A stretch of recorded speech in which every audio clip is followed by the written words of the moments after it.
Female icons in the horror genre have grown over the years, but it seemed like they really started becoming more celebrated in the 80s, with the final girl trope becoming the staple of the genre it is today. But one of the true standouts in the genre is a woman who's comfortable as not only the hero role, but also can step into the shoes of the monster without batting a perfectly mascaraed lash. And the icon we're talking about on this episode of What the F*** Happened to This Horror Celebrity is able to do exactly that. Her name is Barbara Crampton, and she's without a doubt a queen of the horror scene. From dealing with Randy's severed heads to becoming a blood-drinking bombshell, Barbara Crampton has built up a library of the macabre with a legion of fans who love her. So get ready to make room for the wife as we find out what the f*** happened to Barbara Crampton. Barbara Crampton was born on December 27, 1958 in New York. Her father worked with the carnival circuit, and as a child, Barbara would go with him during her summers not attending school. Growing up in Vermont, she attended college at Castleton State College. No Castle Freak jokes, please. At least not yet.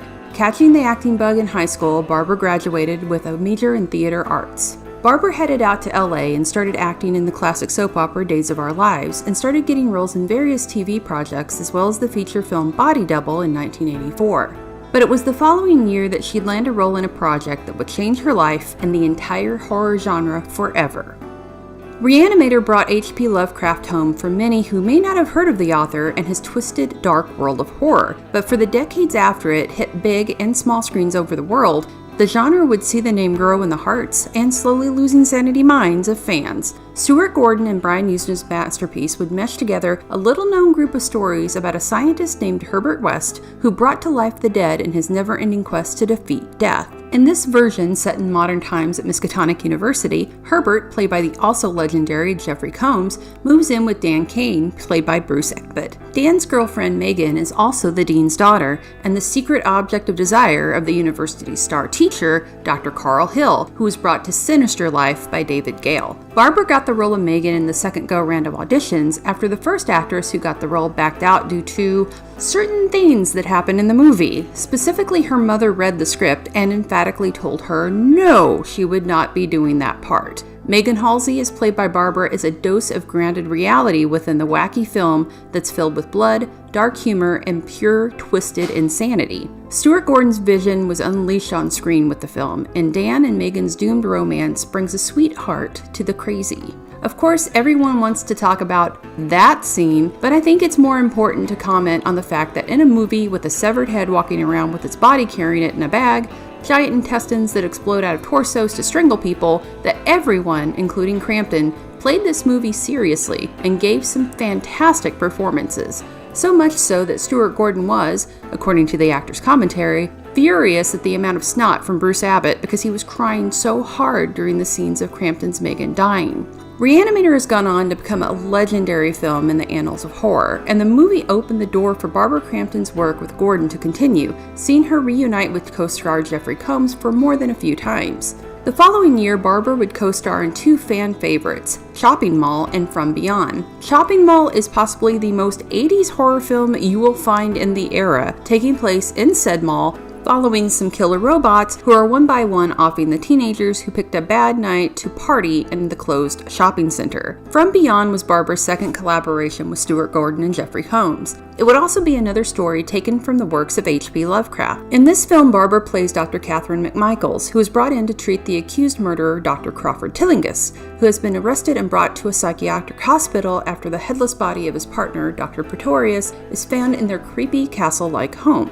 It's there that they've been experimenting with a device called the Resonator, something that will open the portals within the human mind and allow us to see beyond normal human limits. As you can imagine, this doesn't go well for anyone involved. Crampton's role is of a reserved woman out to control her emotions because of her own personal history with madness. As the film proceeds, we see the effects of the Resonator on Catherine as it awakens another side to her and also transforms Crawford into something else beyond human. It should be noted here that Barbara Crampton did her own screaming for Reanimator, and in From Beyond, she delivers a great final manic laugh too. From Beyond and Reanimator are both really fearless movies when it comes to the subjects they are talking about, and Gordon and company don't shy away from the gore or the more disturbing side of our psyches, and that's something he would delve into throughout his career. In 1988, Gordon, Crampton, Combs, and David Gale teamed up again for the lost film Pulse Pounders, in a segment called The Evil Clergyman, another H.P. Lovecraft adaptation. As I said, this project had been considered lost for years, but a work print of The Evil Clergyman was found in 2011 and was restored and released on DVD. The segment has Combs as the titled Evil Clergyman, who was Crampton's lover who killed himself in the house that she returns to. Crampton's Mrs. Brady finds out some disturbing truths about her dead paramour, not only from those she meets, but by his ghost who returns, and the human-faced rat, which he apparently created in his spare time. Much like Gordon's previous Lovecraft works, The Evil Clergyman is filled with twisted horrors and a heavy dose of sexuality, and the ending is not one you'd expect. Barbara would be a part of a number of Full Moon productions through the 90s, including Trancers 2 and Robot Wars. This would lead to another horror project with Stuart Gordon and Jeffrey Combs, yet again tackling some dark subjects with some hideous monsters with Castle Freak in 1995. In this film, Barbara and Jeffrey are a married couple dealing with a terrible accident that killed their young son and blinded their daughter. After inheriting a castle, the troubled family moves in and discovers, well, the title character is alive and stalking inside the walls of their new home. Castle Freak is a fantastic film and has some amazing performances throughout, including Jonathan Fuller as the Castle Freak. Crampton and Combs, though, shine in this, as the couple having to come to terms with their own personal tragedies. The metaphor of the ugly monster hiding behind the walls of a family home is strong here and works beautifully. In 2020, Barbara would actually produce a remake of the film. Barbara would team up again with Stewart in 1996 for Space Truckers, a sci-fi comedy about space truckers that would star Stephen Dorff and Dennis Hopper. She continued working in various TV and film projects throughout the rest of the 90s and early 2000s, when in 2011 she was approached specifically to star as the matriarch Aubrey Davison in the Adam Wingard mega horror hit You're Next, a movie that surprised audiences and critics alike. Crampton told Entertainment Weekly she was shocked and didn't believe the filmmakers asked for her specifically and kept asking if they wanted her to audition. Her agent basically told her, "Do you want the part or not?" She did, and the film would go on to make 26 times its budget back at the box office. The experience would lead Crampton to go back into acting more. She said, "Even before the movie went to the Toronto Film Festival and did so well and got bought by a bidding war, I knew that I wanted to come back to the genre because of the experience that I had on that film. I said to my agent, 'Thank you for not dropping me. I want to get back into the business. Could you please look for some more roles for me?'" This would lead to a renaissance for Barbara and a return to horror royalty with a number of film roles in movies like Rob Zombie's Lords of Salem and the eerie slow burner, no pun intended, We Are Still Here, which co-starred Larry Fessenden. The film is a favorite of many and an effective ghost story with one hell of an ending. In 2015, Crampton would star and executive produce the indie shocker Road Games, a film that's a twisting and turning horror flick that you won't see coming until it stabs you. The following year, Barbara would star and produce the homage to VHS and VHS board games Beyond the Gates. At first, the film was only to be a producer role for Barbara, but after the original actress's scenes for the role of Evelyn, the game host, didn't work out, Barbara stepped into the part and it worked like a dream. Or a nightmare, might be more apt. In 2017, Barbara joined the cast of the horror movie Expendables, Death House, which was co-written by Leatherface himself, Gunnar Hansen. The film would co-star horror legends like Tony Todd, Sid Haig, Kane Hodder, and Dee Wallace, just to name a few. In 2021, though, Barbara helped bring to life a new take on an old monster in one of my favorite films she's ever done. Jacob's Wife was produced by Barbara and starred her in the title role of a woman stuck in a marriage and a life that hasn't turned out quite the way she expected. Anne's husband Jacob is the town pastor, and Anne slowly realizes her life is in a rut as she's hit middle age. A chance encounter with a vampire changes everything, including Anne herself. Jacob's Wife is a darkly funny and biting, pun intended, commentary on women of a certain age and why we shouldn't underestimate them. It also shows Crampton looking amazing and dangerous as a character and actor not to be taken for granted. It's a great performance in film that quickly became one of the year's most talked about horror movies. Fun fact, Bonnie Aarons, who brought to life The Nun, plays the vampire master in the film. Barbara Crampton has not stopped working, and while appearing in new projects such as the Fantastic Creepshow series, she continues to star in upcoming horror films that bridge comedy as well as commentary. Superhost takes on the social influencer craze as well as the darker side of Airbnb-type arrangements. It hit Shudder in September of last year. The upcoming rich-centric horror comedy King Knight, co-starring Matthew Gray Gubler and Ray Weiss, is directed by Richard Bates Jr. Barbara Crampton has continued to grow, not only as an actress, but an icon. Last year, she actually stepped into the likeness and shoes of some fellow horror icons for a pictorial called Divas of Darkness. This included her transforming into the Bride of Frankenstein, Wednesday Addams, and a shockingly clone-like Elvira. Barbara Crampton has not slowed down in the least and seems as ageless as a vampire should. She continues to make amazing films and has struck her mark deeply into the genre, producing, writing, and acting in roles that buck the conventional, although she does go to conventions, and shows us that women in horror can get just as bloody as everyone else, and look fantastic doing it. I am doing fantastic, Barbara. Oh my gosh, you look amazing. Thank you so much for taking the time to talk with me today. I am so excited. So I saw Alone with You, and I have questions about that. I have questions about your career. I know I don't have you for very long, but wow, that movie and your performance, I had flashbacks to my own family. Oh, really? Yeah. Sorry. So no, you were perfect. So first off, I want to ask you, because you've been working in this industry since the VHS boom and independent films coming out, really start and then when they really started taking off. Can you talk about the evolution of that and how it's helped you as an artist and other artists in the genre and entertainment and all around? I mean, I feel like I've been working with emerging filmmakers for my 40 years of my career, starting with Stuart Gordon. And I think that working in the horror genre, in independent cinema and horror cinema, there's a foundation of giving a director the license to make the movies that they want to make. It's independent, and you don't have a lot of executives breathing down your neck and telling you, we need this or we need that. It's not a studio movie. I mean, I've worked on a few studio movies, but not very many. So I've mostly worked with people that are forging their own way and trying to tell their own stories with their own voices and trying to sort of curate their own voices. So I feel like this is what I've been doing forever. And it's my pleasure and really my privilege to work for these filmmakers that are emerging and trying to find their voice. And some of them really do well, like Stuart Gordon.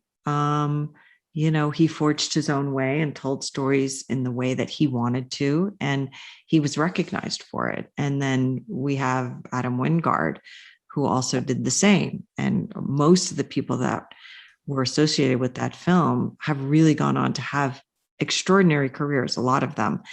And many of those people that did really were very good filmmakers, very good storytellers, and had an authentic voice in telling their stories. And then, you move into today, and for the past 10 years, I've had the opportunity to work on a lot of different films with a lot of emerging filmmakers. And then I look at somebody like Brandon Christensen, who I worked on Superhost with, and he did Z and Stillborn. And I feel like he's one of those people, and, worked with Colin Minahan, who's also forging his own way. And then you come to people like Ricky Bates Jr., who I just did King Knight with, and Emily and Justin, who really are new people, right? And they're just starting out. And I was attracted to this project because a casting director who I trust suggested it to me. And Andrew Corkin was working on it as a producer, and I like the movies that he's done. And Theo James is his partner. And of course, he's a fantastic actor, has been in a lot of really cool movies. And I read the script for this and I thought, well, this has an authentic voice to it, the story. And when I read the script, I really didn't know where it was going. I knew what it was doing, but I didn't know where it was going and what was going to be the outcome, and what was at the center of this woman's unhappiness and unease and dread and sense of isolation and loss and fear. I didn't know where it came from, and where the story went was very surprising to me. Exactly. And Yeah. yeah, and so, I take a chance with a lot of these people. I don't, I'm just not sure, but I felt like, especially with this script, I really liked the script. I liked the people that they had surrounded them with to help them make the film. And and I liked my character and really liked speaking with them. And I knew they were co-directing it together. And so it felt like a good project to do. And it's really been wonderful to see it out on the festival circuit and doing so well. And they're getting a lot of accolades for their work. And I think they're a wonderful dynamic duo with strong, authentic voices. So I think we'll be seeing more of them. Like Oh some of these other yeah. people I've worked with. Well, and I loved with this film in particular, it was condensed to just one person on screen the entire time for the most part, and Yeah. one place, and being able Mm-hmm. to create a sense of dread and a sense of terror in a setting like that is pretty phenomenal and hard to Yeah. do. So Right. Yeah. bravo on that one. Yeah, absolutely. Yeah, they did a great job. So my other question for you is, as a woman, you've been more, in the horror genre, you've been a great inspiration, kind of along the lines of Emily in this as well. You've produced films, you've made films, behind and in front of the camera. Can you talk about how the industry has changed for you over the years, and how one, and letting you tell the stories you want to tell? Like Mm. probably my favorite film, I think you may have usurped, that you've done with Reanimator, with Jacob's wife. Mhm. I absolutely love that movie, and it was so great. Can you talk about how the evolution of women in the industry has been for you? Mhm. Yeah, I think yeah, in the early part of my career, not just being a woman, but just being an actor, I think that most people, even directors, writers, editors, everybody stayed in their lane. You just did your one thing, Nobody asked my opinion on anything. I got cast in something, and I would just do my own part. But what I see now, and like some of the creators that we're talking about, they kind of do it all.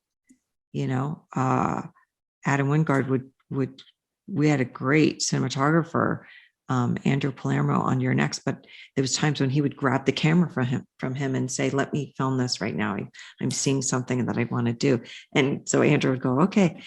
And you know, Brandon Christensen is also somebody who learned how to do his own VFX, so that because he didn't have a lot of money to hire somebody, so he learned how to do his own. And then he put them in the movies that he's been a part of. And so I'm seeing a growth with just, people doing all different kinds of things in terms of, putting a piece together. Amy Simons was an actor in Your Next, but she went on to be a writer, and she directed a movie a couple of years ago. She made a lot of money from one project, and she said, "I'm just going to make my own movie. I'm going to fund it myself because I'm going to make it the way I want to make it." And now she's working on an Amazon show as a showrunner. And so, Fantastic. I mean, so we're all getting, we all have the opportunities now because it's available to us to learn how to do everything. And that's kind of what I tell young filmmakers, male or female, just learn how to do it yourself and make movies with your friends. I mean, that's what a lot of people, I think the more successful people that are coming up in this way as an independent person and trying to get the attention of maybe the studios to get more money to make bigger projects, they're kind of doing it on their own. And as far as women in specific coming up, I do think that there's more opportunities than there ever have been for women, and we still have a long way to go. But there's definitely stories that are written with more female protagonists than ever before. It used to be skewed 75% male, 25% female, and now I think it's a little bit better. But I do think, I wouldn't have been able to tell a story like Jacob's Wife, producing this myself, putting myself in as the star of the movie. It was kind of like my Rocky in a way, Exactly. I wouldn't have been able to do that as a woman probably 40 years ago when I started in the business, but now, because of the body of work that I've done, people were a little bit more open to me wanting to tell a story about a woman, that was sort of in a way similar to myself, and I do see more women and friends of mine like Axel Carolyn and Bria Grant being given opportunities to direct movies now, where I don't think they would have been able to. It would have been harder. It's been a man's world for a long time, and still in many ways it is. And we keep having to push our way in there and show up and do good work. And I think women are proving themselves to be just as capable as the men. And I think as soon as we can sort of forget those gender identities and just be recognized for the good work that we're doing, then that's just going to benefit us all. But I do think the playing field is much more level than it's ever been, and surprising to me, and I'm grateful for that. It's amazing. And I'm so happy that you kind of just blown up again. And I love it. I love seeing you in projects. You're just one of my favorite horror goddesses, basically.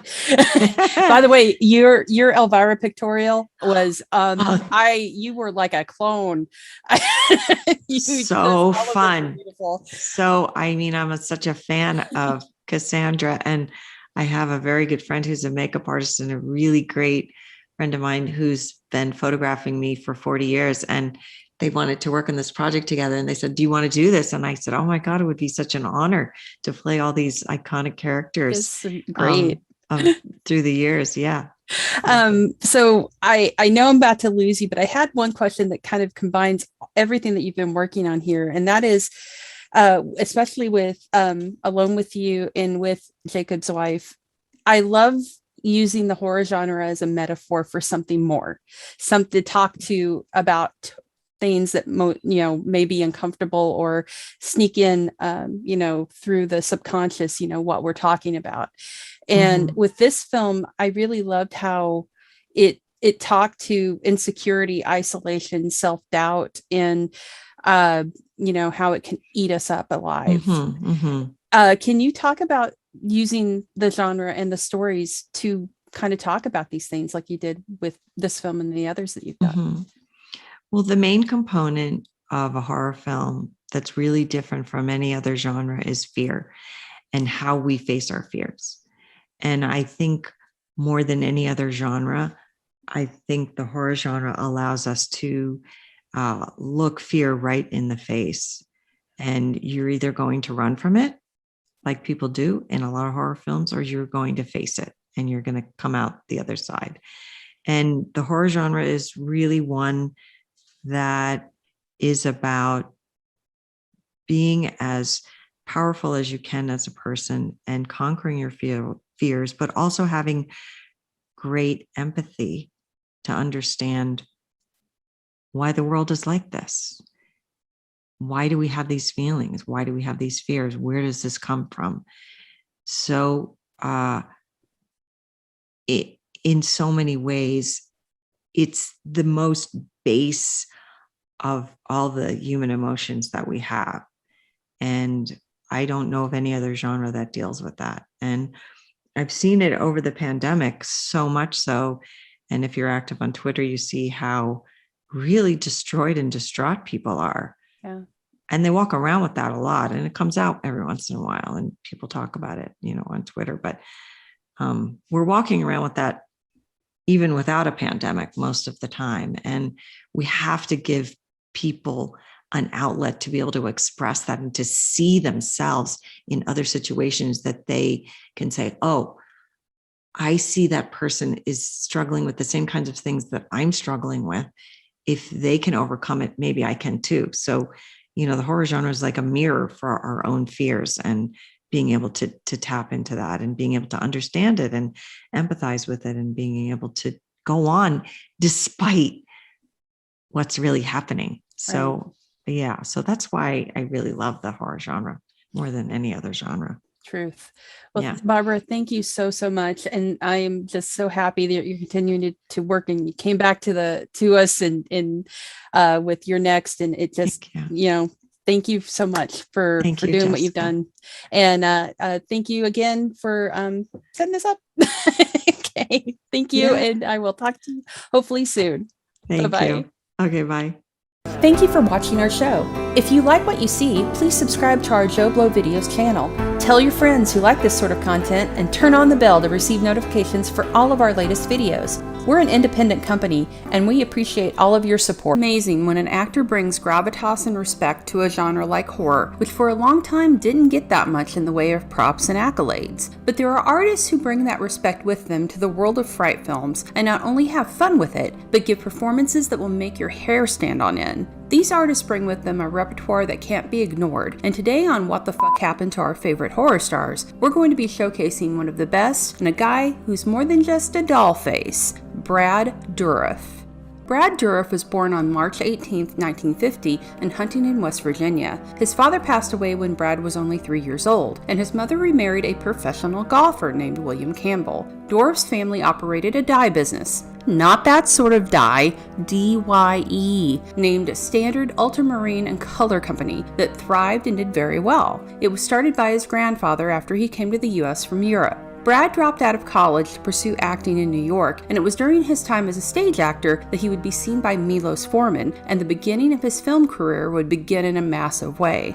Forman approached the young actor and offered him a role in the now classic One Flew Over the Cuckoo's Nest. Dourif would get the role of the ill-fated Billy Bibbit, who is truly the heart of the film. Produced by Michael Douglas, the film would go on to get nominated for multiple Academy Awards, with Brad Dourif being nominated for Best Supporting Actor and the film taking home Best Director, Actor, Actress, Screenplay, and Film. Dourif would win the BAFTA and a Golden Globe for the movie. It would also give us one of the best acceptance speeches ever that included Brad Dourif and the rest of the cast when Jack Nicholson won multiple awards for Chinatown while he was filming One Flew Over the Cuckoo's Nest. It was, as Nicholson stated, quite smashing. Brad would follow up Cuckoo's Nest with one of his first forays into the horror genre with the stylish and supernatural Eyes of Laura Mars. Dourif's character of Tommy Ludlow is one ball of nerves and is a standout in a film that has some heavy hitters in the cast, including Faye Dunaway, Tommy Lee Jones, and a very young Raul Julia. The story centers on Laura Mars, a photographer who begins seeing through the eyes of a serial killer as they murder their victims. Laura joins forces with the police to help solve the crimes and catch the killer, but things take a very unexpected turn. The film is a classic of the 70s, and you should truly try and check it out if you've never seen it. If for nothing else, to realize Tommy Lee Jones has never really changed in the span of nearly 50 years. Dourif would have a lead role in his next film, Wise Blood, directed by the legendary John Huston, who also appears in the film. Wise Blood is another of those movies that have an amazing cast, with Harry Dean Stanton and Ned Beatty alongside Dourif. It's also a hard film to categorize, as it's very much got some dark comedy going on, but it's also a satire and commentary on religion, and the times as Dourif's character, Hazel Motes, is a young war veteran that comes back to start his own religion that's against religion, as well as belief in there being such a thing as sin. Dourif's performance is riveting, and the film itself is a feast for the eyes. It's a twisted sort of Southern Gothic, which makes sense as it was based on the book of the same name that came out in 1952 by Flannery O'Connor, who specialized in that genre. Wise Blood went on to become one of John Huston's best films and is now a classic. Again, you should check it out. In 1984, Dourif would have his first film collaboration with another legend, David Lynch, with Dune. While the science fiction epic can be divisive when it comes to how well it represents Herbert's novel, there's no denying that Dourif's role as Piter the Mentat is one of the best things about the film. His delivery and performance as the twisted Mentat with the overt eyebrows and stained lips is one of the most memorable images from the movie, right along with Sting in his iron underwear. Dourif would follow up Dune with the role of Raymond in Lynch's classic weird noir, Blue Velvet. This would be yet another movie that would wind up on many lists of greatest movies of all time, and is considered one of Lynch's best films. 1984 would be the year, though, that would show the range of Brad Dourif and cement his status as a horror icon. That year, he'd co-star in Mississippi Burning, along with Gene Hackman and Willem Dafoe. The film would rake in awards and nominations about its story of a racially motivated murder set in the 1960s. That same year, Child's Play would be released, and the subgenre of the killer doll and horror would never be the same. Dourif would be the voice of Chucky, the possessed doll, and portray the non-plastic version of the fully named Charles Lee Ray. Created by Don Mancini, Tom Holland, and John LaFia, Child's Play gave full-on nightmares to those of us who always suspected dolls might be able to kill us in our sleep, or just, well, anytime. While Chucky was the stuff of nightmares, Child's Play also embraced the dark absurdity of the story. Even while we were terrified for Andy, we couldn't help but love Chucky. And apparently a lot of people loved the walking, cursing, killing good guy because the box office return was 4 times what the budget was. The success of Child's Play practically guaranteed a sequel, and 2 years later Dourif reprised the role in Child's Play 2. Also in 1990, Dourif would continue adding to his list of horror greats he had worked with by starring in the underrated Spontaneous Combustion, directed and written by Tobe Hooper. This time Brad would be the heroic lead of the film, which follows his character Sam as he discovers his pyrokinetic abilities that came from his parents taking part in nuclear testing. The experiment leaves his parents dead, but their newborn alive and seemingly normal, until his abilities manifest years later. But the power comes at a price, and every time Sam uses it, his body starts to deteriorate, burning from the inside out. 1990 was a busy year for Dourif at the theater. That same year, he would co-star in the Stephen King adaptation Graveyard Shift, where he would be on the losing end of some giant man-eating rats. He'd co-star opposite the great James Earl Jones in Grim Prairie Tales, one of those rare Western horror hybrids, which was also an anthology film. But probably the creepiest and most terrifying film Dourif did that year was the third entry into the Exorcist franchise with Exorcist III, which would also see William Peter Blatty, the man who wrote the original novel, write the screenplay and direct the film. It would also see the return of Father Karras, played by actor Jason Miller.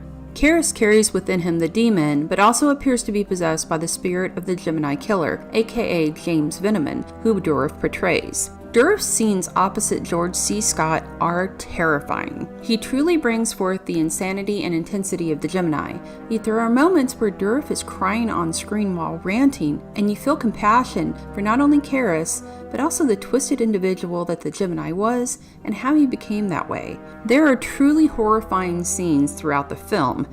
You know the one. Many involved, including Dourif, were disappointed with the movie though, as the film had a lot of studio interference that changed much of what Blatty wanted to include. The entire exorcism climax was not part of the plan originally, but apparently the studio felt that a movie called The Exorcist III needed said exorcism. The Exorcist III, though, still holds up as a very effective horror film, and Brad Dourif gives a tour de force performance. 1991 would see once again Brad in not only some fun horror films, but also more highly pedigreed cinema with Jungle Fever by Spike Lee. The third Child's Play film would hit that year, as well as the body horror film Body Parts with Jeff Fahey as a fellow recipient of pieces from the body of Charlie Fletcher.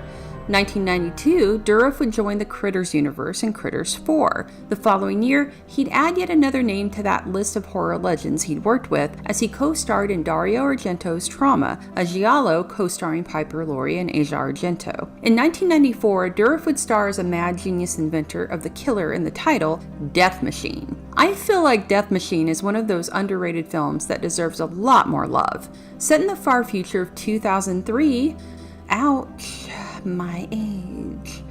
Death Machine is a cyberpunk horror hybrid that's filled with all sorts of nods that horror and sci-fi fans will pick up on. 3 of the characters are named Raimi, Yutani, and Wayland. Another character is named John Carpenter, while Richard Brake, who you will recognize from many a Rob Zombie horror flick later on, is Scott Ridley. The film is an unabashed love letter to flicks like Aliens and Terminator, with a healthy dose of gore and humor thrown in. In 1997, Dourif would become part of the actual Alien legacy with his obsessed, crazed scientist role of Dr. Gatoman in Alien Resurrection. In 1998, 7 years after his last appearance, Chucky would get lucky in Bride of Chucky. This film would truly embrace the camp and crazy of Chucky and would add the lovely and deadly Tiffany, played by Jennifer Tilly, to the mix. Yes, indeed, we get to see Chucky get lucky, and our virgin eyes would never be the same. Also in 98, Dourif would appear in Urban Legend, a massive hit and iconic part of the 90s horror slasher renaissance. It would also co-star fellow horror icon Robert Englund, and would again be filled with some in-jokes and references, making it a great pairing with Scream.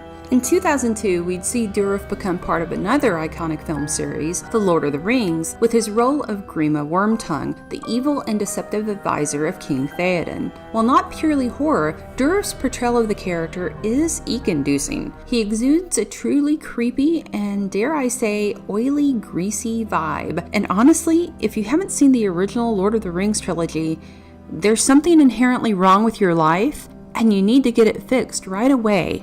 2003 saw another addition to the Chucky family with Seed of Chucky. In this film, the consequences of Tiffany and Chucky not thinking ahead about protection came to life in the form of Glenn, or Glinda, a nod to director Ed Wood, the child of Chucky, voiced by Billy Boyd. This film turns up the surreal and the meta of the Chucky universe and is the beginning of creator Don Mancini being in the director's chair and writing too. John Waters appears in it as a sleazy photographer who comes to a bad end. The film is strangely sweet with the relationship that Tiffany and her child have, though it's still a twisted flick on a lot of levels, of course. But Mancini created a queer icon yet again with Glinda, and the metaphor of being a trans child looking for acceptance is stitched into the story. Dourif would co-star in the remake of the gore and splatterfest Wizard of Gore in 2007, as well as become yet a part of another horror classic series with Halloween via Rob Zombie's remake as Sheriff Brackett. The following year, he'd return to the role in Zombies Halloween 2, as well as continue an ongoing partnership with Werner Herzog in the Nick Cage starring Bad Lieutenant 2, Port of Call, New Orleans. In 2013, Chucky became even more of a family affair as Curse of Chucky was released. This entry would be a special one as Dourif's daughter Fiona joined the cast as Nika, a paraplegic who lives in an isolated house. We learn that the then human Charles Lee Ray was weirdly in love, obsessed with Nika's mother Sarah, and kidnapped her while she was pregnant with her. Charles wanted to create a family unit with the unborn Nika and her sister Barb. Things don't go as planned, and the police arrive and Charles stabs Sarah in the stomach, causing the now paralysis Nika has. His escape from the police is what leads him to putting his soul into Chucky, and now he's back to collect on his past debts. Curse of Chucky brings together all the previous films in a fine return to form for the little guy, with Jennifer Tilly playing Jennifer Tilly possessed by Tiffany. Did you get that?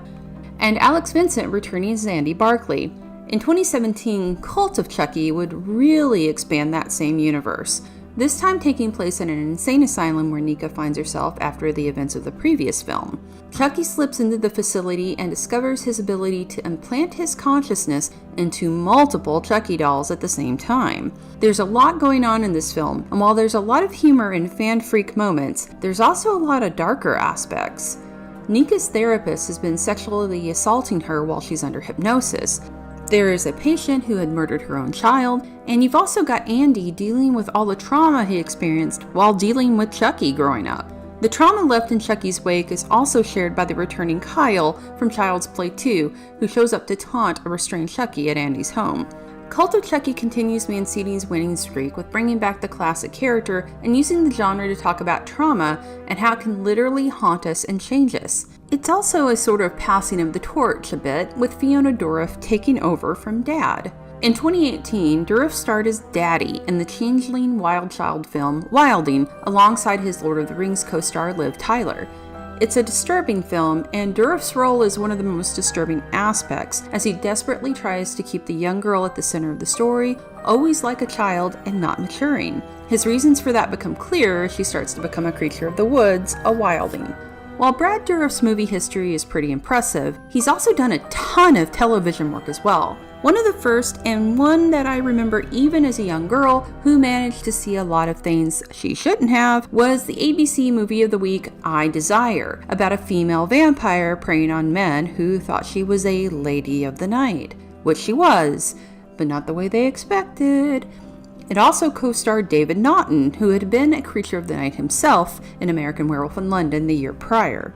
Dourif would appear in episodes of The X-Files, Tales from the Crypt, Millennium, The Hunger, Star Trek and Babylon 5, as well as appearing on the late Norm Macdonald sitcom The Norm Show as the Devil, of course. In Disney's Once Upon a Time series, he played the Dark One Zozo, whom Rumpelstiltskin kills to take his power. And while it may not be horror, I think we can all agree Deadwood pretty much ruled. But when it comes to television, the biggest thing to happen to horror in a while is the Sci-Fi Channel series, which is Dourif returning to the role of Chucky. And this is pretty historic when it comes to our all-time favorite slashers. The one only other time to have a series of films and a TV series starring the same actor in the role was Nightmare on Elm Street, which had Robert Englund playing Freddy in Freddy's Nightmares. Chucky is a bona fide hit, reuniting not only Dourif with the role, but being created by, produced, co-written, and directed by Don Mancini. It also has Jennifer Tilly returning to her iconic role of Tiffany,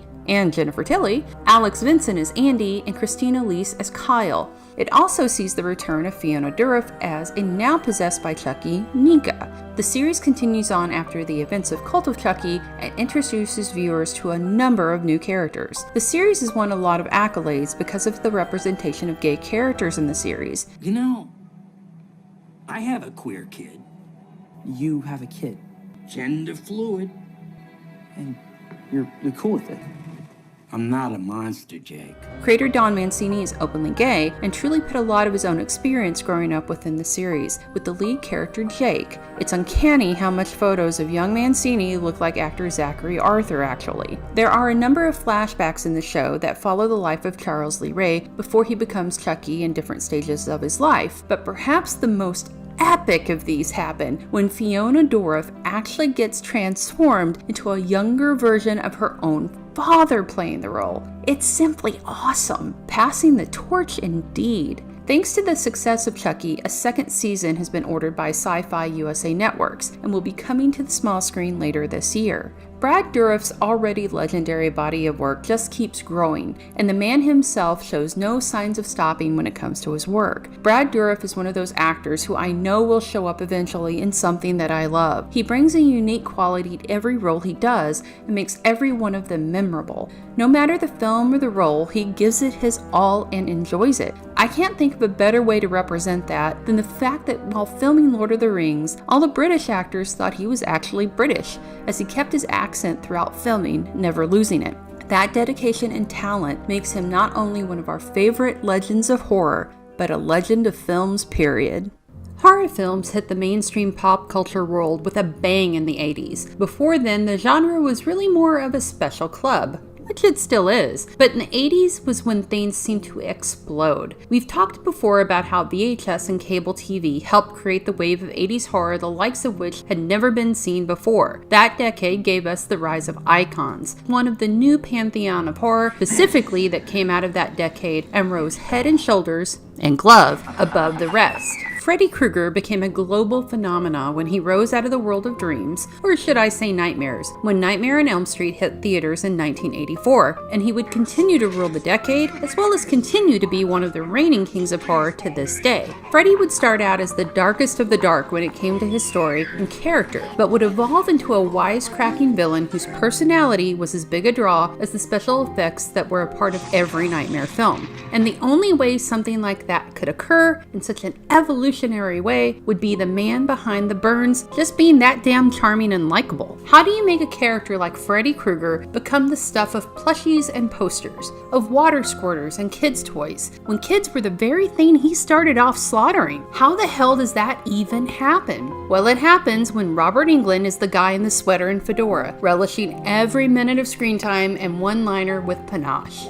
Robert Englund would go on to become this generation's Vincent Price, the erudite character within the horror genre. Robert Englund would go beyond Freddy Krueger into a realm all his own. He'd create new characters, homage others, and would do so while creating a rabid fan base that's got multiple generations within it. On this episode of What the Fuck Happened to This Horror Star, we're meeting the man of your dreams as we find out what the fuck happened to Robert Englund. Robert Englund was born in 1947 27, a native Californian. He grew up loving to surf and would start finding his love of acting early on in life. Eventually, Englund would wind up becoming a seasoned theater actor and would perform Shakespeare on the stage before becoming a working film and TV actor. One of Englund's first horror roles was one of his first film roles, with the part of Buck in Tobe Hooper's Eaten Alive in 1976, the Killer Croc movie where he meets a nasty end. The same year he was eaten by a croc, Englund would get punched in the nose by Chris Christopherson in the remake of A Star is Born.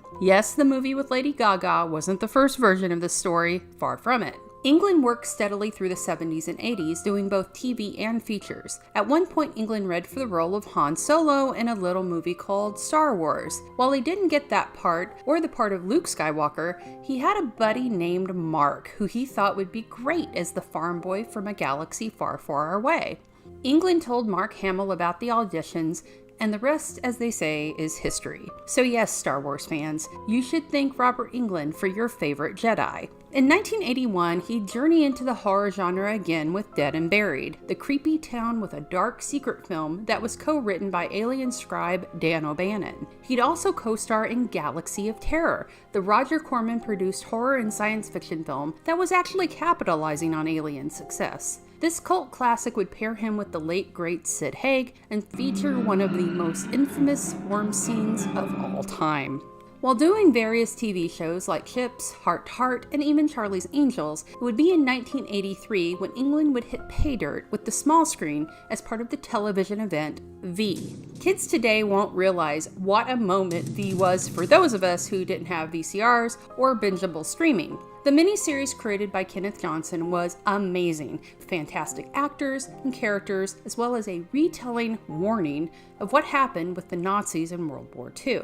The metaphor was a major and portrayed well aspect of what went down during that time. People who became sympathizers to protect themselves or to benefit from what was happening, freedom fighters, the lie beneath the smile, and the literal devouring of an entire race. But it also showed characters like Englund's sweet and kind Willie, the visitor who was actually sent to the wrong place. Willie was a translator who had been sent to the wrong country, which is why he wasn't the best with English. Willie would wind up falling in love with a human woman named Harmony, and would become one of the first of the aliens to be shown not only as the reptilian race they were, but also becoming one of the first to change sides and fight with the humans against the invasion. Willie would become a fan favorite thanks to Englund's performance and likable portrayal of a soldier who never really wanted to fight and who saw the wrong of what was happening around him. This would be the case of many Germans who defied the Nazis during the war and who would help many escape the atrocities happening around them. Willie would become a hero, and his tragic story with Harmony would be one of the standouts of the V saga. But it would be the following year that the role of a lifetime would come to Robert Englund, and funnily enough, he wasn't the first choice. Wes Craven's creation of Freddy Krueger was originally going to be played by villain extraordinaire David Warner, but Englund would get the part. Nightmare on Elm Street would launch a film series that became one of the greatest in the horror genre and would cement Englund as one of film's greatest villains and monsters. It would be the complete opposite of his role on V, and handily for Englund, the role had him under a lot of prosthetics, which meant he wasn't readily recognizable when walking down the street. It also meant he could get other roles not of the horror baddie variety, which he continued to do on television as well as in film. Englund would become Freddy 4 more times on the big screen in the 80s alone, and would continue working on TV with the regular series of V, the single-season series of Downtown opposite Michael Nouri, and even Knight Rider. But he'd also take Freddy from the big to small screen in the historic move of having Freddy get his own TV series, Freddy's Nightmares, in 1988. No other big screen boogeyman would have that happen until 2 years ago, when Chucky made the leap. Freddy's Nightmares was an anthology series which had Freddy as your host, who would sometimes play a part in the freaky tales being told. The first episode actually focused on Freddy's trial pre-burn and was the story of how he became what he was. As he says at the beginning of this episode, this was his nightmare. During this time, Englund would take a stab at directing with 976 Evil in 1988. The satanic phone line film, which stars Evil Ed himself, Stephen Jeffries, plays the lonely teenager who gets possessed by the demonic entity that preys on the phone line. In 1989, Englund would go classic with the horror in one of my favorite adaptations of Phantom of the Opera. This version would have the Phantom, named Eric Dessler, make a deal with the devil. This would be the cause of his facial deformity, the price of creating beautiful music that will be the only thing he would ever be loved for. Eric finds an inventive way to fix his face, not with the typical mask, but by using other skin to patch his back together, as well as makeup and wigs. Phantom also had the inventive use of time travel for Christine, played by Jill Sholin, to be brought back to her Phantom. The film would also co-star Bill Nighy and Alex Hydewhite. Phantom of the Opera would really play up the fact that Englund was well known for Freddy Krueger, with the movie poster proclaiming, "Robert Englund was Freddy, now he's the Phantom of the Opera, an all-new nightmare." While this didn't tread into copyright infringement for New Line, it detracted from the fact that Englund was playing a completely different sort of character, albeit still a bloody and murderous one. Phantom gave Englund a chance to play the romantic angle, and he did a fantastic job of it. He was brutal, creepy, seductive, and tragic. You made it all possible, Christine.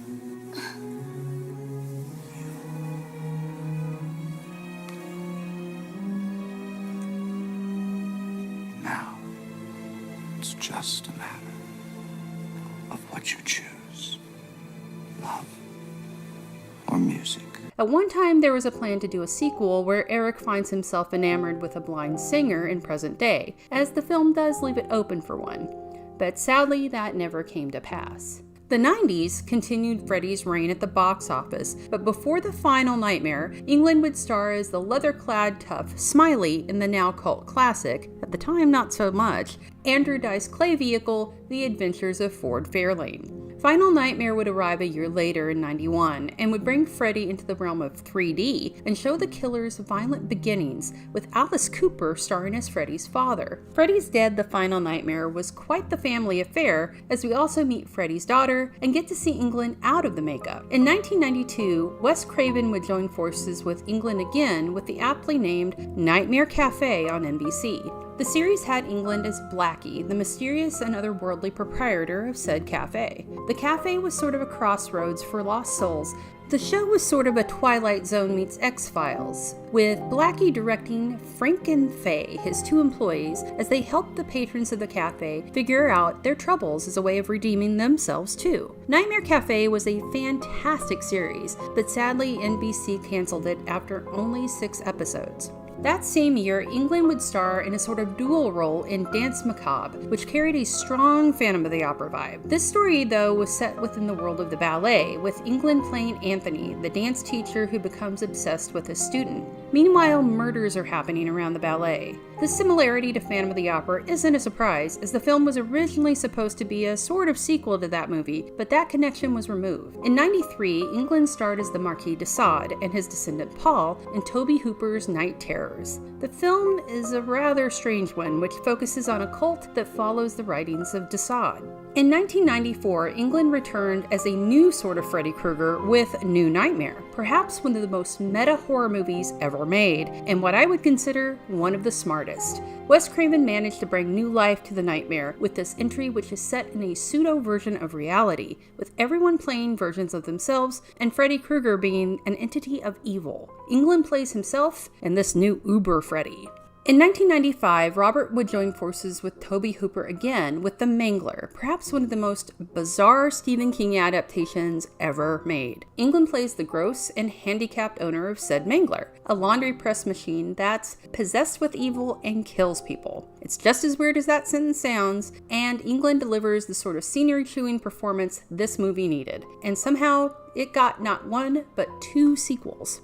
In 1997, Englund joined some of his fellow horror icons in Wishmaster, which would be produced by Wes Craven.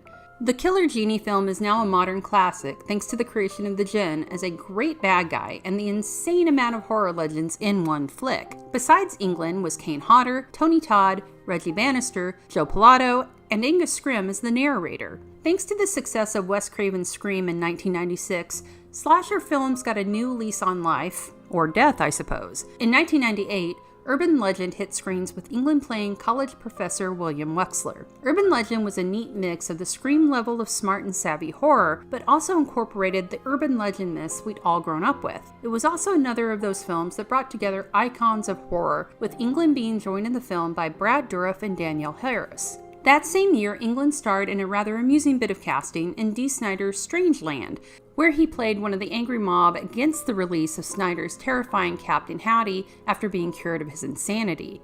This, of course, doesn't last long.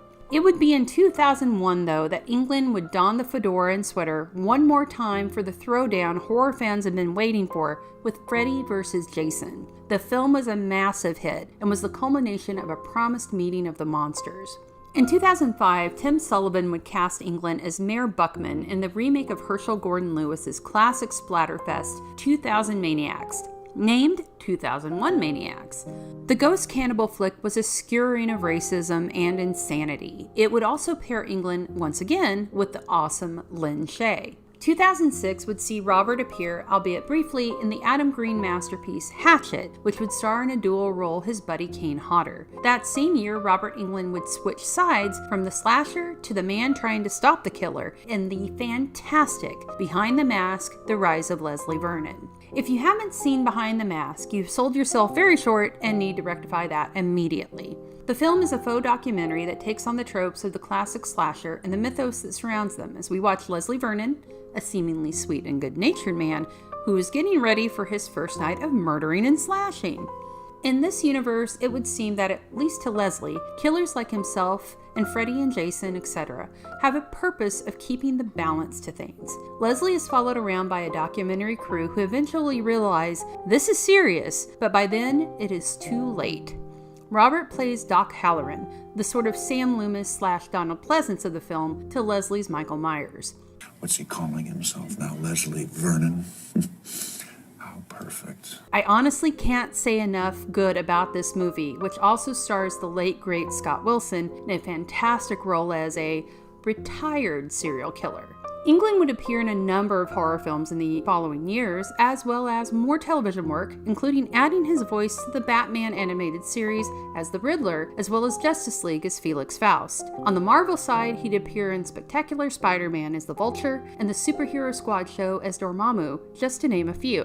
FearNet would be the home to Robert Greenhall's web series Fear Clinic in 2009, which would bring Kane Hodder and Englund back together, with Danielle Harris and Lisa Wilcox as well.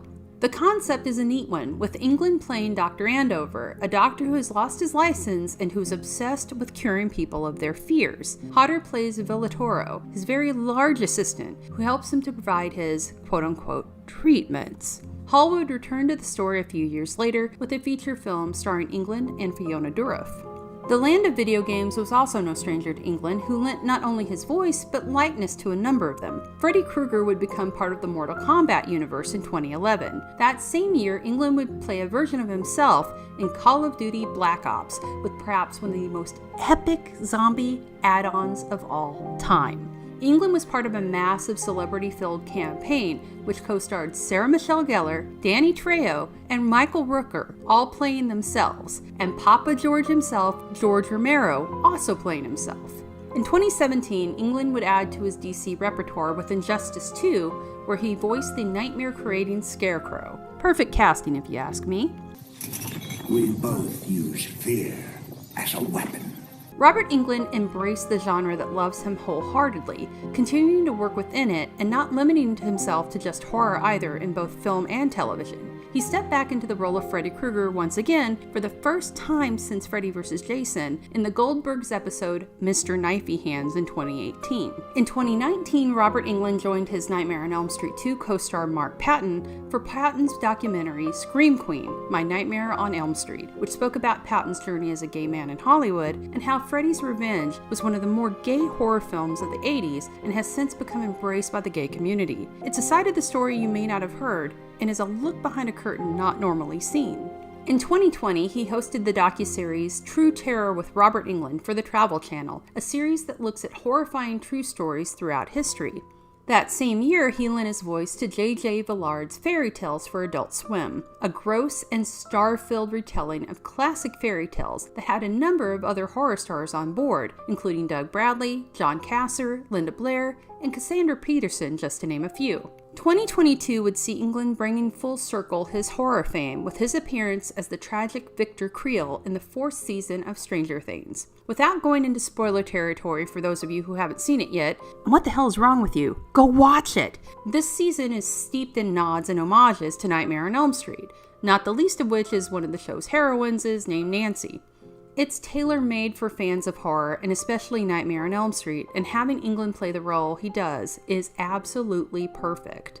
Robert Englund is a living legend to horror fans and film fans around the world, and he loves the fans right back, appearing at numerous conventions around the globe. He's a fantastic storyteller at the shows and gives a great experience to every fan.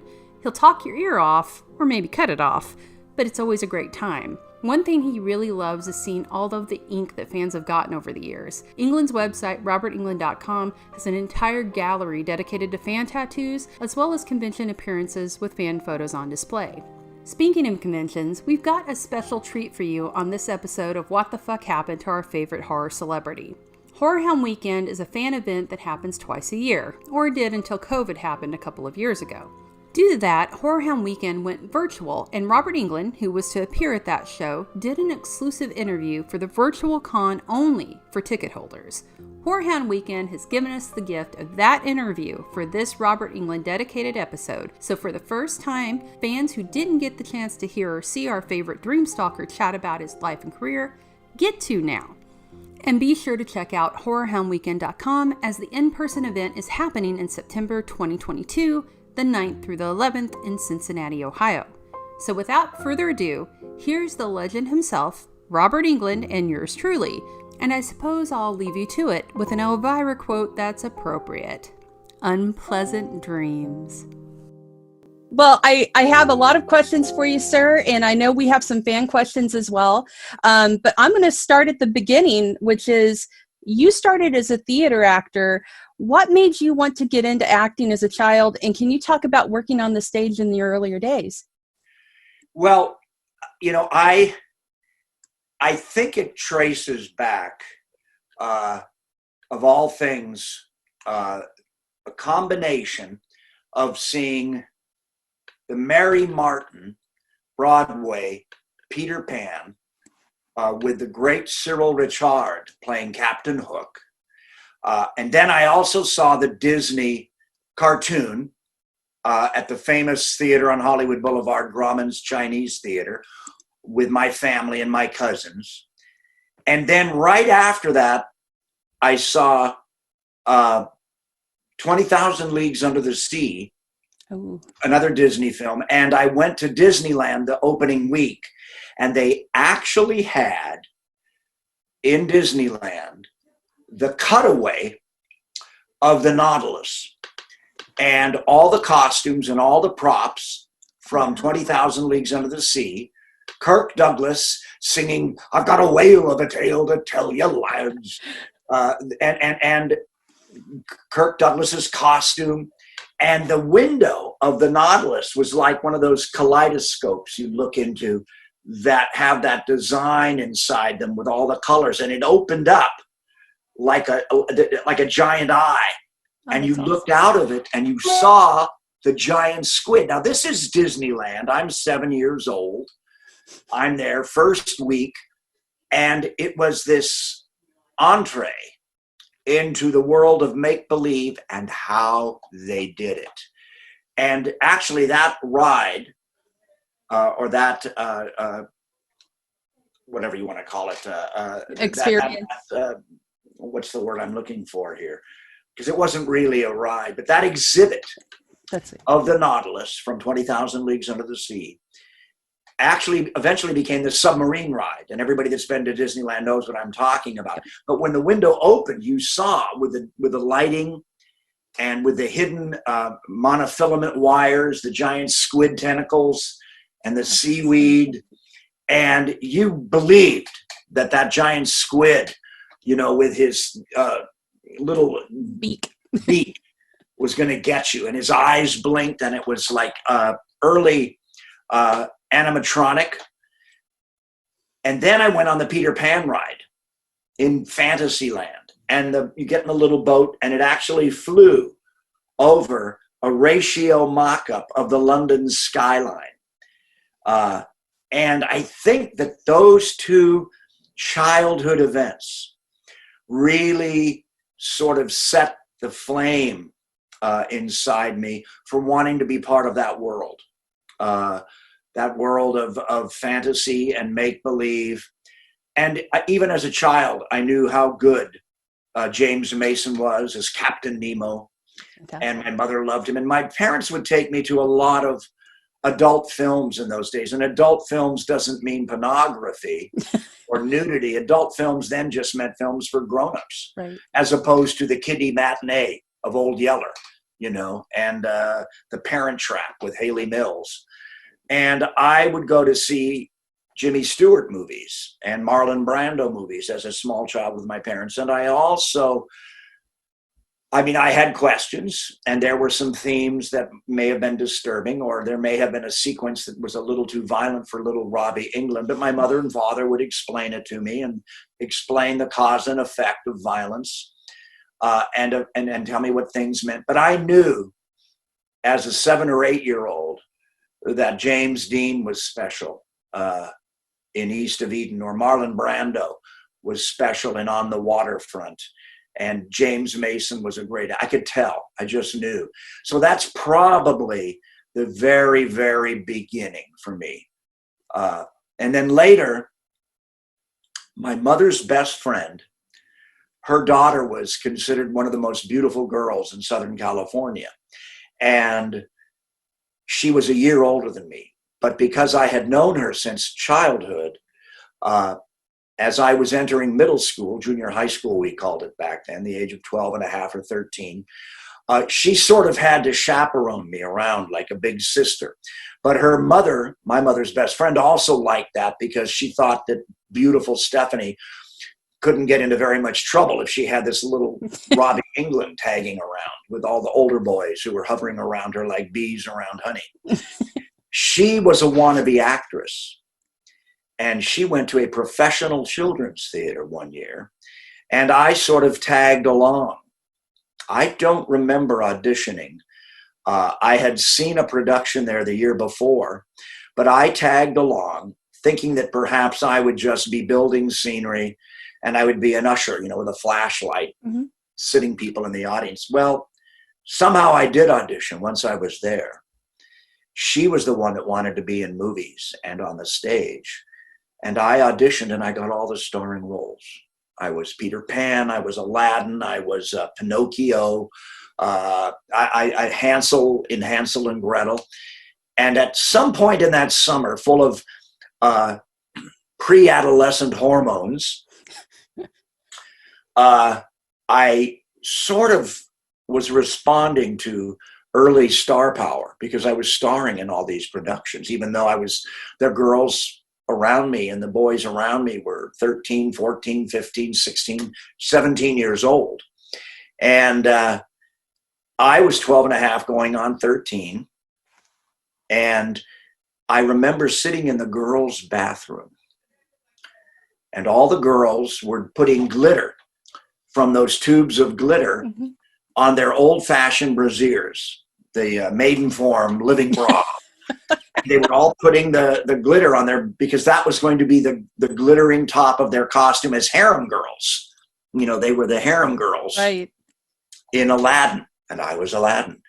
And my hair had been dyed black, and my hair was very long for the time. This would have been probably 1959, maybe 1960.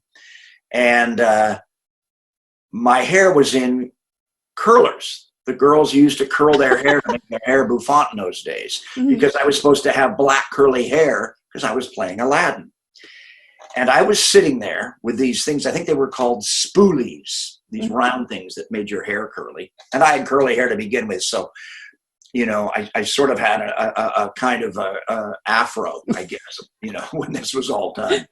And I had maiden form living bra boob in this ear, a maiden form living bra in this ear, and the girls were doing my hair and playing with my hair, and we were listening to I think it was West Side Story on a record player in the girls' bathroom with all that great echo and intermittent rock and roll from the radio station. And the girls were smoking because teenagers smoked back then. It was the cool thing to do. And the girls were teaching me how to blow smoke rings. At 12. I'm 12 and a half. It's going to be my 13th summer. Uh-huh. And I'm right on the cusp of adolescence. And in those days, people didn't want to be artists or actors or dancers. You were supposed to be an engineer or a doctor or a lawyer. And I was fast-tracked to be a lawyer.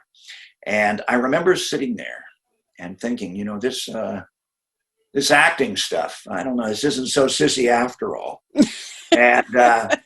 And shortly thereafter, I went to my first really cool actors cast party with the older kids. Uh-oh. And remember, now I'm not old enough to drive, but some of them have cars. So I'm driving with 16-year-old teenage girls smoking cigarettes, and I'm in the back seat between two of them.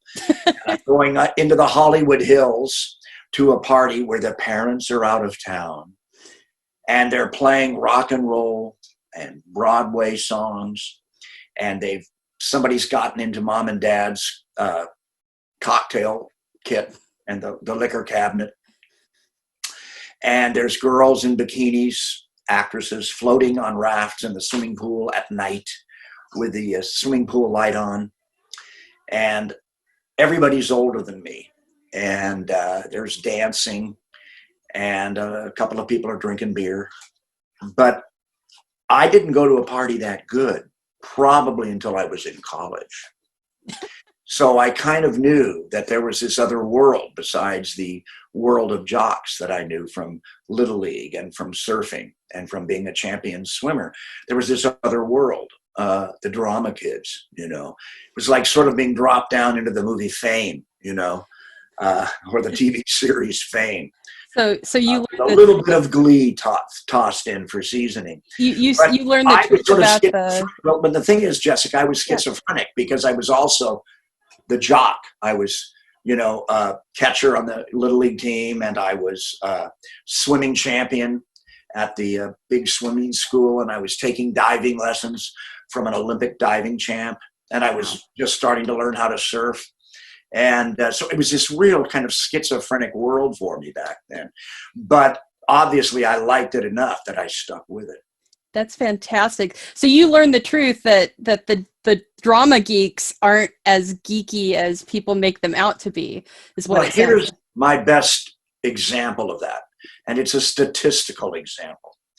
Later on, when I'm in high school, and I still have this balance, being the surfer, popular guy, sidekick, wingman to some of the coolest guys in high school. And then my secret life as an actor and starring in the drama department productions. And I remember going back to back. I went to a party with my friends in the football team and the baseball team and the surf club. And there was 20 guys for every girl at this party. And a lot of guys getting obnoxiously drunk on kegs. Friends of mine, guys I loved, great guys with Woodies, surfing cars. And one guy wore a top hat. He was sort of like the John Belushi guy, and he drove a hearse. This is fantastic. Back in the surfing days. Yeah. We're talking 1962, 63 now. And the next week, I went to the drama department party. And it was 10 girls to one guy. And they were all these secret, beautiful girls that you would see on campus. But they weren't cheerleaders, and they weren't the surfer girls. But they were these mysterious girls that wore Burberry trench coats and had chopsticks in their bun. Some of them wore glasses, but they were They were tall, like Nicole Kidman, but because they were tall, boys were afraid to ask them out, even though they were beautiful. And they were all at this party. And they were girls that you'd walk by in the corridors of school or see 4 lockers down from you that were mysterious. And I knew at that party that something was up because there was way more going on at that party. The music was better. The rock and roll was better.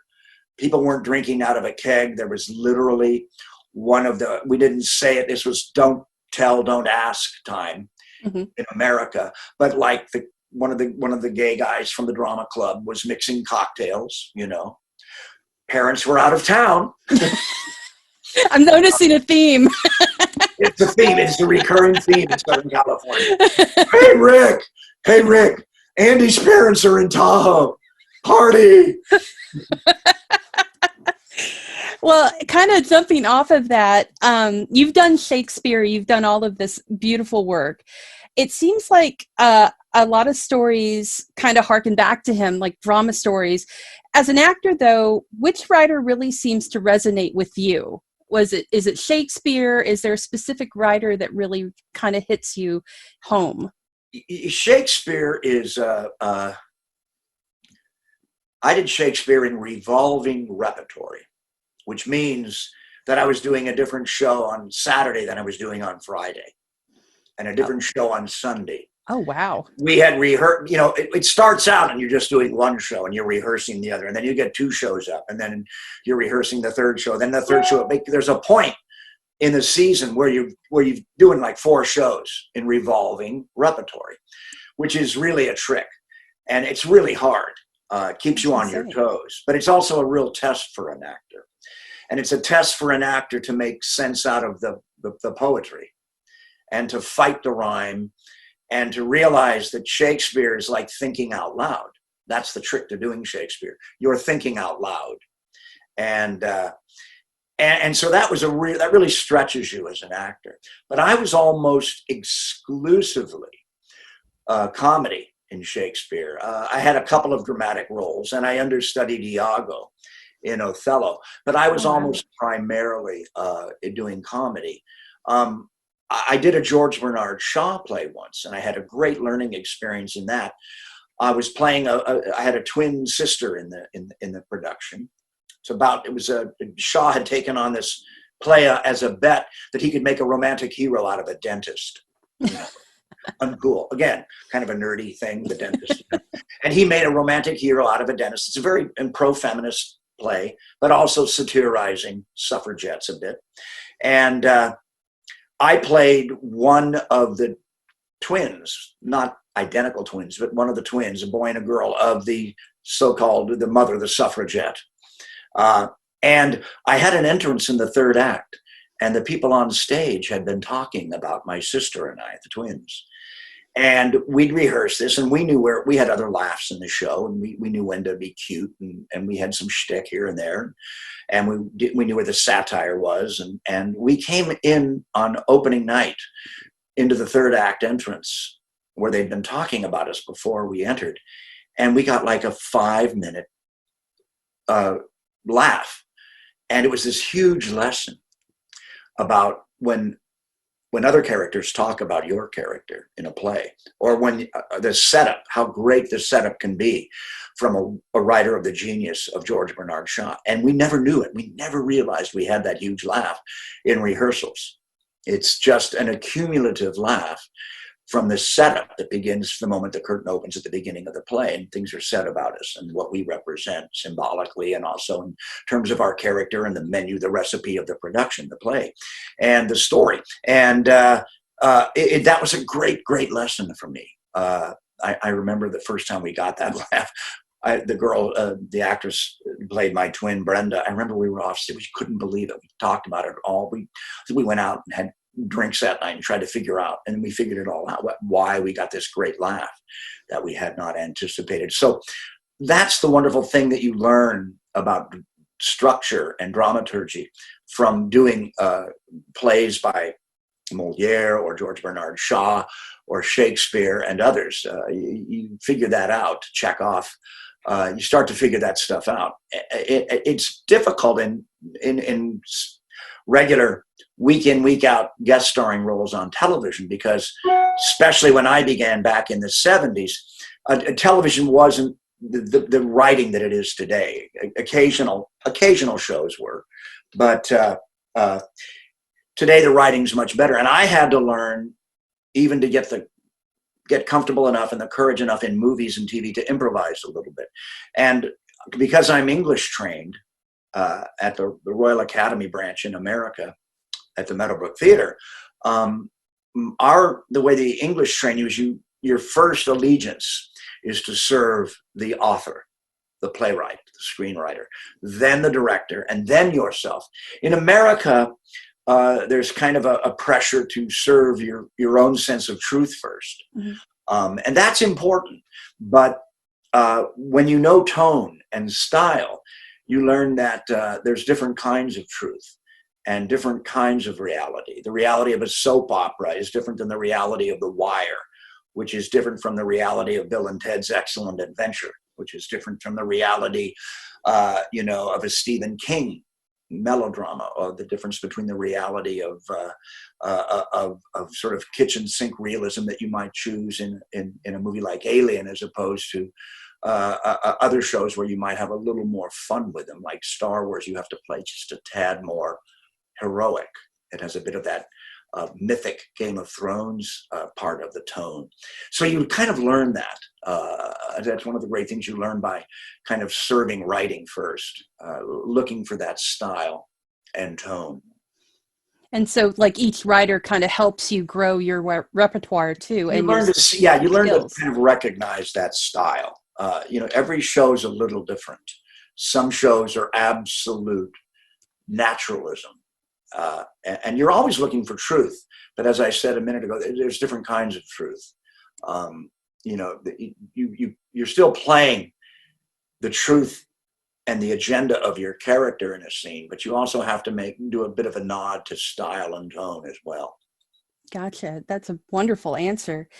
So, I know I'm kind of hopping over to the horror realm now, because I know that, looking at your room and what you're just a legend and an icon in this genre. Over my shoulder here. I know, it's beautiful. There's an original Karloff next to it there. Oh my gosh. By the famous Canadian portraiture artist in the photography world, Josef Karsh. Those are a couple of my prized possessions. Oh, that is fantastic. Picture of Muhammad Ali above the lamp there. And that you can barely see a picture of me in a straw hat from a famous 70s TV movie I did. But the postcard that's stuck in the corner of that, it's up right there. I see it. That's a postcard of Lillian Gish, because I got to work with Lillian Gish from the silent movies in that film, along with Oscar-winning Jack Warden and Richard Thomas from, of course, from the Waltons. But I worked with Lillian Gish. I had a couple of scenes that I was in with Lillian Gish, and that's sort of my 6 degrees of Kevin Bacon that I have with silent movies. Because I've worked with Lillian Gish, I connect all the way back now to Charlie Chaplin. Charlie Chaplin, yeah. And everyone, yeah. That's amazing. Well, and I know you've talked a lot about Freddy in your life, but we talked about just now, you had done a lot of comedy in your theatrical plays, but also in a lot of the work that you've done. Just prior to Freddy coming along, you were in V, playing the very innocent, sweet, wide-eyed little alien, Willie.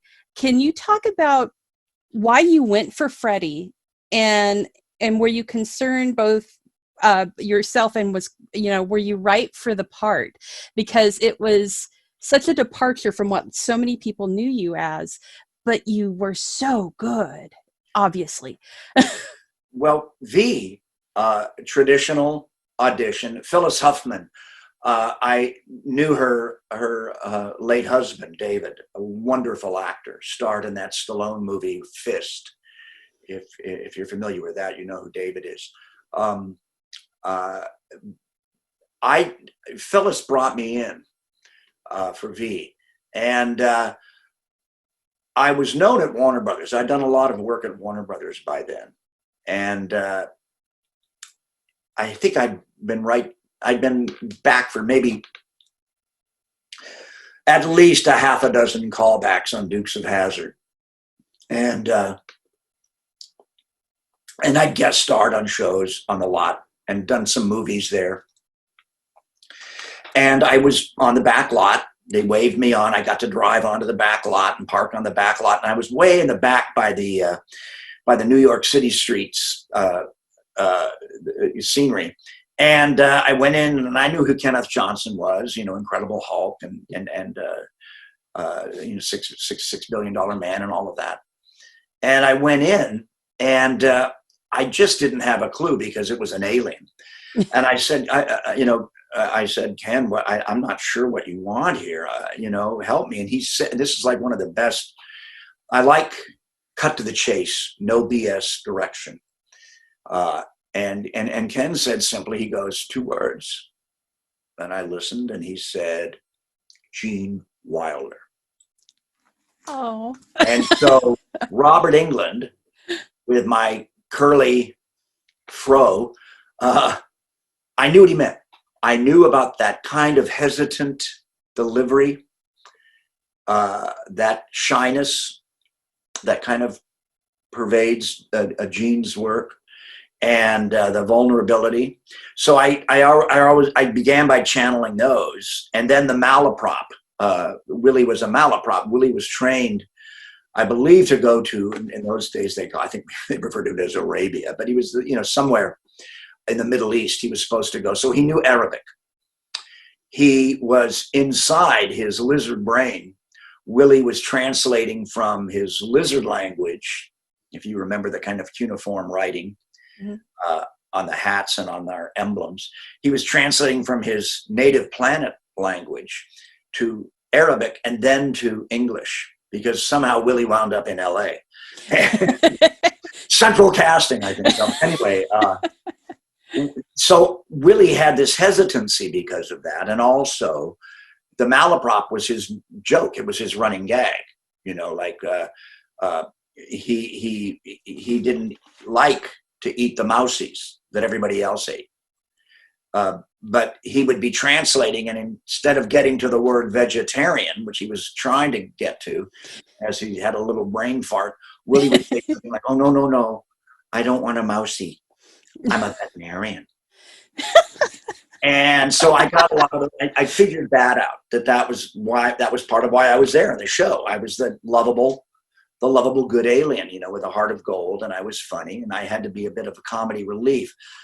But very early on, for some reason, I got a ton of fan mail, as much as anybody on the show, if not more, from older women. And when I say older women now, I'm talking about people in their 30s. But they wanted to mother me. Oh. There was this, they just thought I think they related to me like a teddy bear, on a teenage girl's bed. And that you win at the fair or something. But I got so much fan mail, then they started giving me girlfriends, and stuff. And towards the end of the show, I was developing a crush on the Star Child. And I think had the show continued, I think Jennifer Cook, the Star Child, I think she would have gone over to the dark side. And I think we were going to recruit Lydia, the blonde alien, Queen Bee, played by June Chadwick. I think we were going to recruit her to the Resistance. So there was going to be a kind of switch there. I think that's sort of where the Bible of the show was going before we got canceled. Oh, man, that would have been fantastic. I loved her. Fun. It was a hit show. It was an expensive show. And we had one of the top special effects people in the world, John Dykstra from Star Wars, working on our show. And we had a large cast, and I think it was a little intimidating but we had great ratings. And I think, as I remember, I think I met at a charity, network charity dinner or something, 6 months or so later.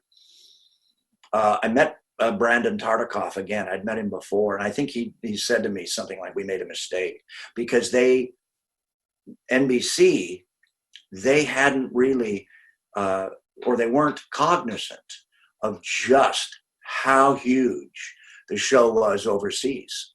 Mm-hmm.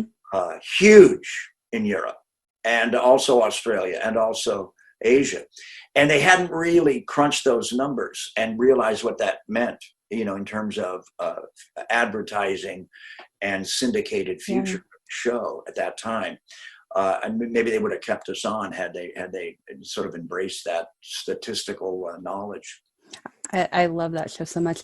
I'm going to bring in a fan question here because we just talked about V from Matt Lufsey. And he was asking, what was your favorite memory or moment from V or V the Final Battle? Well, Matt, I was on one of the miniseries before the series. I remember we'd been up for 24 hours practically. And I was in a morgue somewhere in Los Angeles. And we were just sitting in this morgue waiting to work. And I was with Andy Prine, who's in obviously first time I remember Andy, and everybody's seen it, you know, is the Miracle Worker, the Helen Keller story with Patty Duke and Anne Bancroft. He's the brother in that. And he did it on Broadway. So I was asking him great questions about that. But he and I had also done a TV movie together. And in that TV movie, Andrew shaved his head. And I remember it really influenced me when I finally saw the movie, because I didn't have any scenes with Andrew. I think it starred Deborah Raffin and Bruce Davidson. But Andrew shaved his head. And he was sort of imagined by the leading lady. She was sort of having a precognitive attachment to him. And he was a serial killer. A terrorist. I think he'd blown up a plane. And I realized, but not then, but I realize now with hindsight, that talking to Andrew about our working together on that project and how much it meant to me, it was a real good little TV movie. That's a major influence on Freddy, that Andrew had influenced Freddy. So with hindsight, that all-nighter and talking with Andrew Prine is something that I think I borrowed a little from his performance as Freddy. I remember great friends on that show. Jennifer Cook, her then husband, Robert Newman, the soap opera star. My dear, dear friend, Jeff Yeager, whose brother did all my makeup on Nightmare on Elm Street for you. The Yeager brothers. Kevin Yeager, yeah.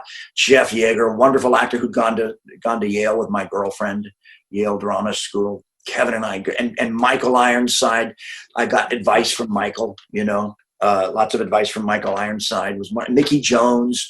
We'd get Mickey Jones talking about, you know, being Bob Dylan's drummer and stuff like that. Just great stories. You know, we all got along, and there was parties every weekend, and we'd watch the show, you know, and drink champagne. And I learned a lot on that show from Faye Grant.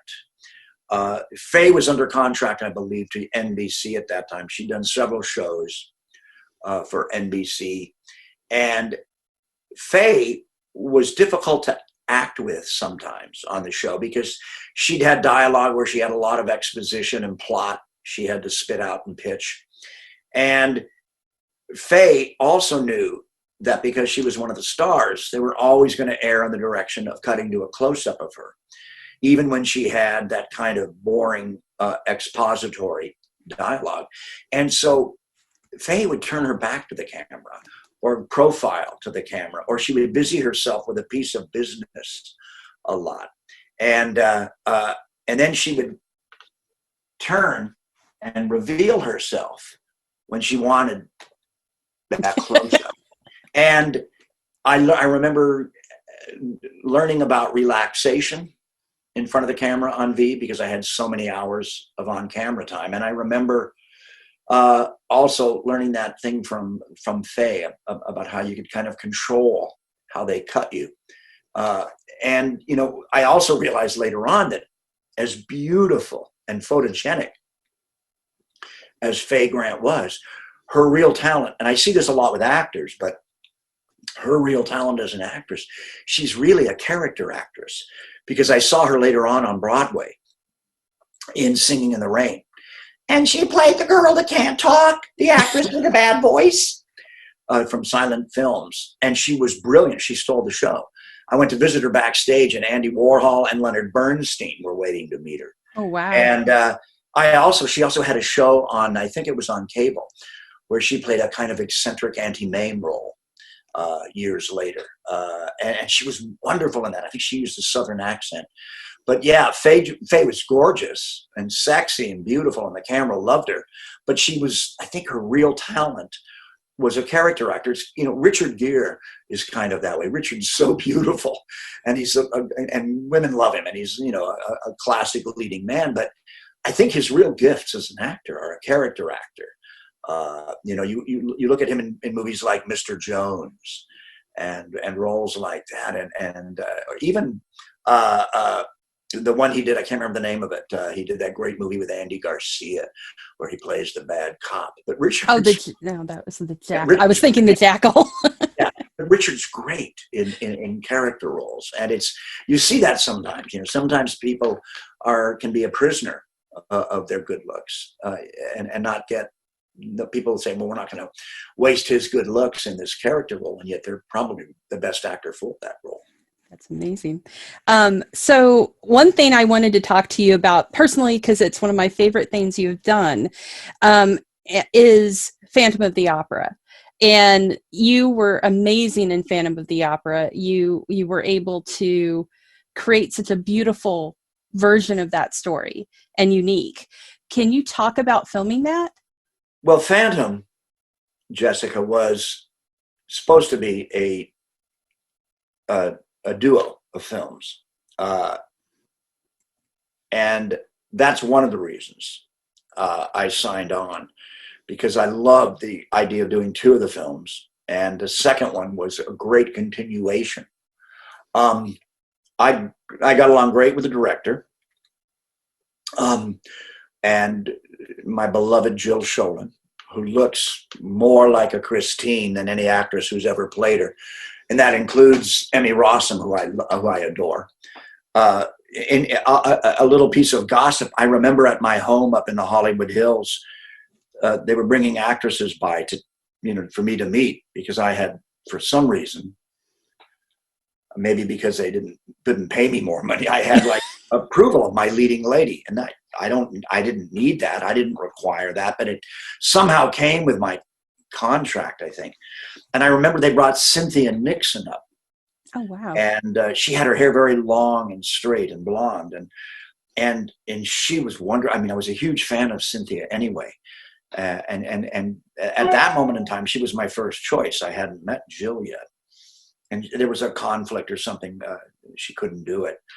But Jill just, not only is she a wonderful actress and she can sing, but Jill also looks like the classic Christine from the Gaston Leroux novel of Phantom of the Opera. But this was a contractual thing for me. I was signed up with 21st Century Films, which Canon was also Canon Films, Golden Globus. And they had just done Dingo's Got My Baby, with Wall Street. And they were doing lots of movies at that time. And The Phantom was to be a 2-picture deal. And we shot it in Budapest, Hungary, which was a great adventure. And there were still Soviet soldiers on the streets then of Hungary. But we got to use the old Soviet studio outside of Budapest, which had a standing set of 1890s London. Oh, wow. With cobblestone streets and horse shit on the streets and carriages. And it had been used for a great production with Raul Julia and, just extraordinary actresses. Roger Daltrey from The Who. They had done 3 penny opera. Oh, wow. We were able to use their exterior sets. And then we built our own interior sets. And then we also shot on location in the Old Town in Budapest, I was in my trailer one day, and it was they call it a trailer. This is Hungary, 1989, 1990, and it was a little tiny, what the English call a caravan, one of those little tiny rounded back trailers. You had a box. It's like 6 feet. You bump your head every time you stand up. And I was sitting in there because it was cold, and I was in full. I don't think I had the makeup on because I think I was just wearing the mask of Red Death for the opera sequence. Yeah. So I was, kind of tired. I've been working a lot. I think it was a Friday. And literally in the old town, my little trailer under a 500-year-old church on a cobblestone square in Old Pest, in Budapest, because it's Budapest. And this 1930s Bentley pulled up, and there was a funeral in the church, and a tall Christopher Lee, Peter Cushing man got out wearing a strange, almost frock coat with a cane. And he went into the church, and I was told by people in my cast that were extras in the opera sequence that it was one of the Habsburgs.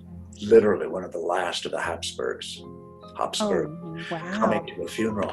And it just made you feel part of that time. But we Dwight Little and I had envisioned our Phantom of the Opera as a salute, as a toast, an homage to the great Hammer films of the 60s with the saturated color and all, starring Christopher Lee and Peter Cushing.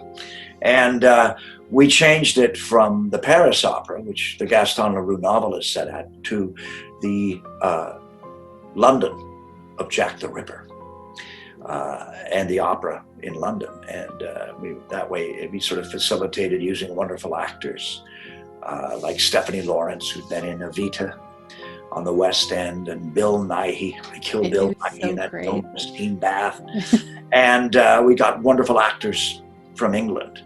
And it was pretty seamless with the accents then.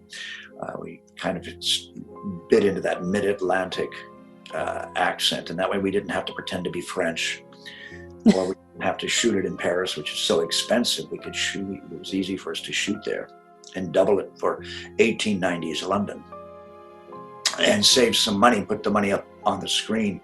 But I've always wondered what would have happened had 21st century not broken up. And we've been able to do the subsequent film, which brings Eric Dessler, the Phantom of the Opera, brings him to contemporary Manhattan. And he's living in the bowels of the earth below the subway system in the old train tunnels of New York in an abandoned robber baron's train car. And he has a little Artful Dodger, a homeless kid, who's sort of the heading up his gang. And he survives down there while he's working on his opus, the opera that he can't finish, he can never finish. And one day while he's walking about in the tunnels, he barely hears this voice, this fabulous voice. And it inspires him to complete his opera. It's his muse. And of course, it's the new Christine in this secondary Phantom of the Opera.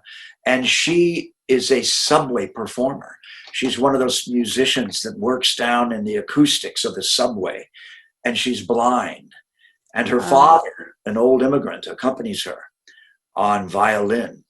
And she sings Bach, and she sings these art songs and people leave her money in her father's hat or in his open violin case. And I befriend her. I cover my face in a fake skin, and I befriend her, but she's blind, so she doesn't see or sense anything abnormal with me. And I give her, and I train her in my opera, in the role I've written for her. And her father is killed by punk dog-collared Walter Hill, New York's kids and fanboys, and I avenge her father's death. And then she's discovered singing my music in the subway. She's discovered by the New York City Opera, and they take her and they train her and they send her to doctors and they schedule a special operation for her eyes, and it's successful. And now she's going to have her debut at the New York City Opera, at the Metropolitan Opera. And of course, I have to go kill a couple of people, and there's skin on my face so that I can attend the opening. And I hear her sing on her debut, and I sneak out of the back of the Metropolitan Opera, and I walk down Fifth Avenue, and I open a manhole cover, and I lower myself down as the first snows fall of winter. And I go back to my train car beneath the streets of New York. You know, it's very romantic. Oh, but I love them. We never got to do it. We never got to do that. That kills me. That hurts my soul that never happened. Yeah, and you know, I really liked it because it was really would really be an opportunity for me to be vulnerable as the Phantom. I love the fact that below the surface of the streets, it was still another time. You know, it was still the 1890s down there. Yeah. Antique. His clothes were a little bit timeless, but he was also dealing with the future. You know, with the gangs, and he had his sort of. He was a bit like Fagin in Oliver Twist, because he had this group of boys that he sort of took care of, that were his gang, you know, that would bring him food and good wine, and he took care of them. You know, they were like I don't know if you've ever read about it, but there were people living, and there still are people living in the subways of New York. They call them old people, you know. Yeah. And some of them have little houses down there. They've managed to tap into electricity, and they have little refrigerators, and they live down there. They're homeless. You know, it's very, very kind that of would have been strange. so beautiful. So I know we're running out of time, but I have one more question for you, and then a couple more fan questions really quickly. But one thing I wanted to ask you about in regards to Nightmare on Elm Street and your role as Freddy and your horror films that you've worked on, you know, thanks to documentaries like I Am Nancy and Scream Queen, we see that there's more of a subtext within Nightmare on Elm Street than just, oh, this guy's cracking jokes and he's killing people. You know, these films help people, and they empower women. They empower, you know, outlying people. Can you talk about your take on the importance of these films and what you see within them yourself? Well, one of the things I'm most proud of is the fact that our survivor girls are true survivor girls, and they do defeat Freddy. They do meet evil head on and use their wiles and their intelligence and their strength to overcome Freddy Krueger and also what Freddy symbolizes. And I'm also proud that I think, you know, with the exception of Sigourney's magnificent performance in 1979 in the original Alien and Jamie Lee in the original Halloween, we really filled the seats with the first horror fangirls for the entire franchise, which lasted 50 years from 1984 to 2004. And I'm real proud of that. I mean, I think that's really true. Because I know how many female fans we have and they're, of course, they're Heather's fans, and they're Lisa Wilcox's fans, and they're also, you know, Lisa Zane's fans, Monica Keena's fans, but they're, I think that's really part of it. And I think that's part of what Wes Craven always intended, you know, in the Nightmare Bible, so to speak, was what they were really about. The movie's really about the girl. That's why when fangirls, or girls that went back in the original 1984 theatrical release, when they went to see that movie with their boyfriend or their brother or girlfriends, they watch those movies differently, because they can't help but identify deeper, because the protagonist is a young woman, and it's her survival that the story is about, that leads you through the tale. And it's just a different reaction than boys have. Boys might be watching the special effects, or thinking that certain sequences are particularly cool, and they think Freddy's cool because he represents the experience of seeing the film. But girls are actually having that empathy, that connection with the leading lady, with Nancy and Alice and my daughter and the Monica Keena character. So it's just a Patricia Arquette character. They can't help that. That's just that's the way you watch a play or a movie or a television show. You or read a book even. You pick someone to kind of identify with. And I think that's real important, in remembering the franchise. I think that's really part of it, that our girls are smart and survivors and strong, and that's really a kernel of truth to the success of the franchise. Wonderful. So I have a couple of fan questions for you really quickly. And I'm actually very excited about this because almost all of them are to do with your voice work that you do now, which I love your voice work. Well, not unlike Freddy, some of my cartoon voices, they kind of mesh together because I've done so many, but go ahead, shoot. You got it. Kent Fuller asks, any more upcoming DC projects, voice or otherwise? You were an amazing pick for the Scarecrow in Injustice 2. And you were. Thank you. Well, one reason I had a little advantage, and so did the actor who played Bane in Injustice 2. Everybody else had to wear that kind of like medieval cone, like you're attending Carnival in Venice, that it looks like a beak. And they had a little camera down here on their mouth as they would do dialogue. Really? Sync with the animation. Motion capture. Gotcha. The mouth. But because Scarecrow has a fixed expression on his carved pumpkin, and Bane has the breathing mask on, I was able to forego wearing the sort of GoPro camera up my nose and put my cans on, my headset on, and really play with my voice as the Scarecrow. But it was wonderful for me because that job lasts 6 months because it takes so long for them to do it and to animate it. And I kept coming back. And again, I was saying earlier about Warner Brothers, that's one of my lots. I've worked a lot on that lot. Many movies, many TV shows, a couple of TV series. And I never got a star parking place ever in my whole career on the back lot of Warner Brothers. But when I did Scarecrow, the voice for Scarecrow, I got the best parking space on the whole lot. Every time I went, it was the same one. And I know because I've been there before for as far back as the Star is Born with Barbara Streisand. I know that it's the old First Artists building.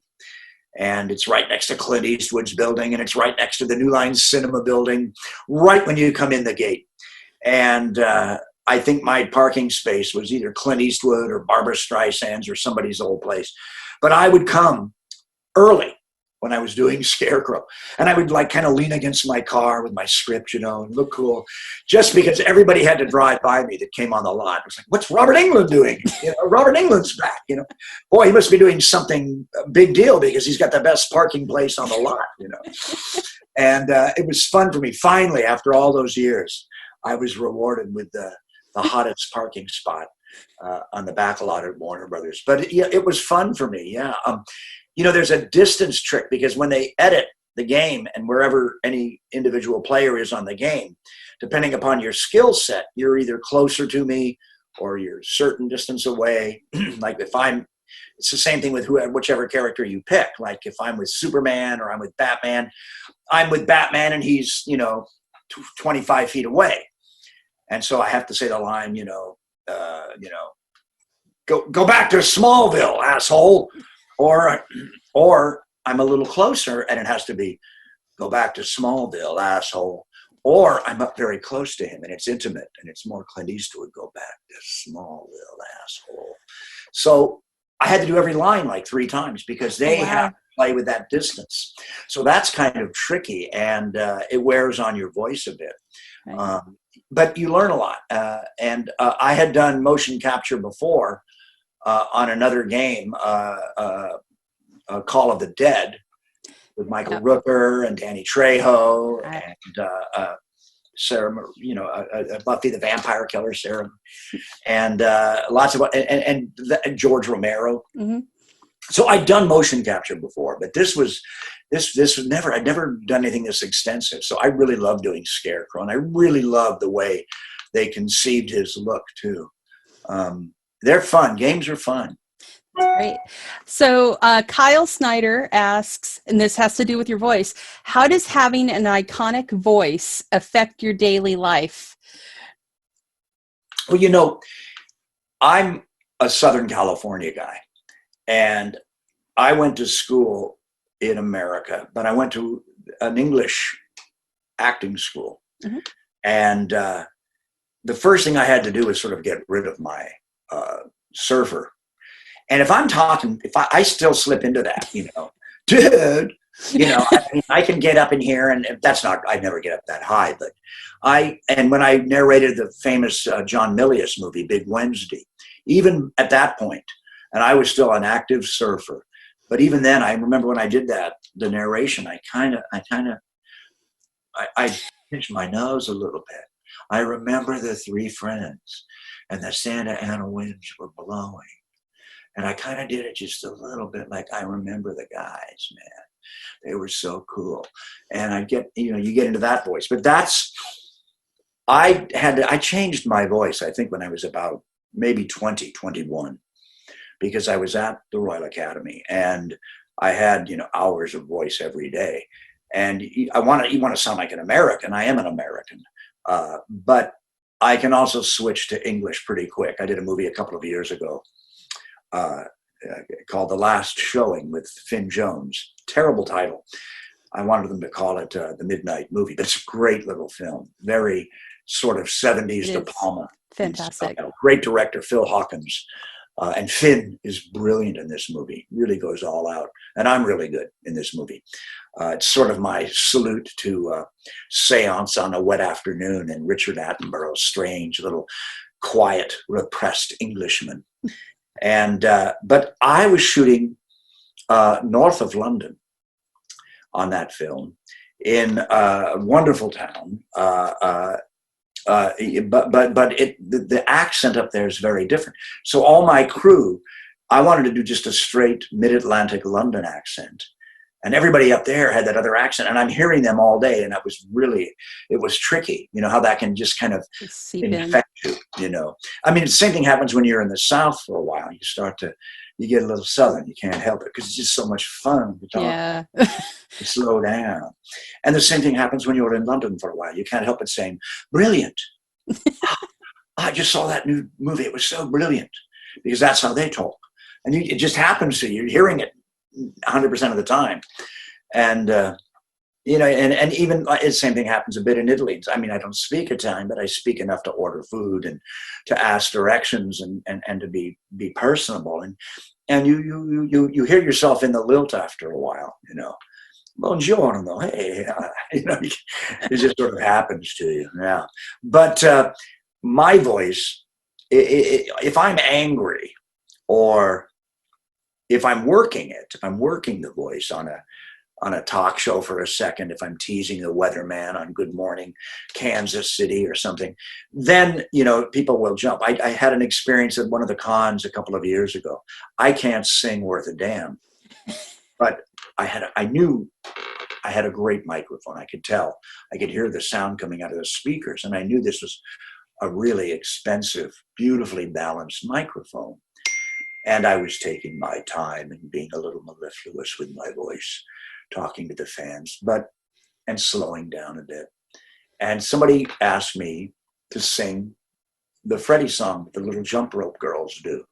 And so I began to sing it a little bit in my Freddy voice, but also I started it in a little girl's voice, 1, 2, Freddy's coming for you. And I forgot how potent that song is to people's memory. And literally, there was a half a dozen people that couldn't listen to it, that had to leave the theater that I was in. Like 2,000 people. It was a big Q&A.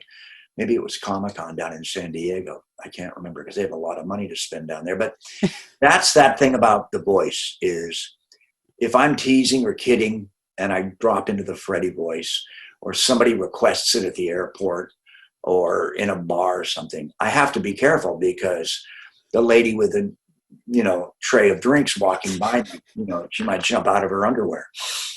The power of the voice. That's fantastic. Power of the voice, yeah.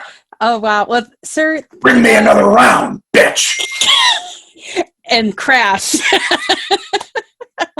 Sir, thank you so much, Mr. Englund. This has been just fantastic. Thank you. And I just want to say a little addendum here, a little postscript for the fans. I miss the cons. I miss, getting the feedback on my short-lived series, True Terror, that was on the Travel Channel. That's great. And I've got a lot of stuff that I'm waiting, for the COVID people to say yes to, that I want to talk to the fans about, that I can't yet. But also just to see the fans and to see the new merchandising and new action figures and the cool stuff, and talk about all the new films we like. I during the COVID, I was watching some interesting stuff, the new Penny Dreadful and other things. I just heard it was canceled, which is unfortunate. Yeah. Now I'm watching the new Lovecraft show. Oh, it's fantastic. Yeah. So, there's different things. There's some stuff coming that I'm looking forward to. I'll tell you, we all have cable now, and we all have we can get the big subtitles. Everybody should check out Sputnik, the Russian alien. Ooh. The girl is phenomenal. And the show, the creature is phenomenal.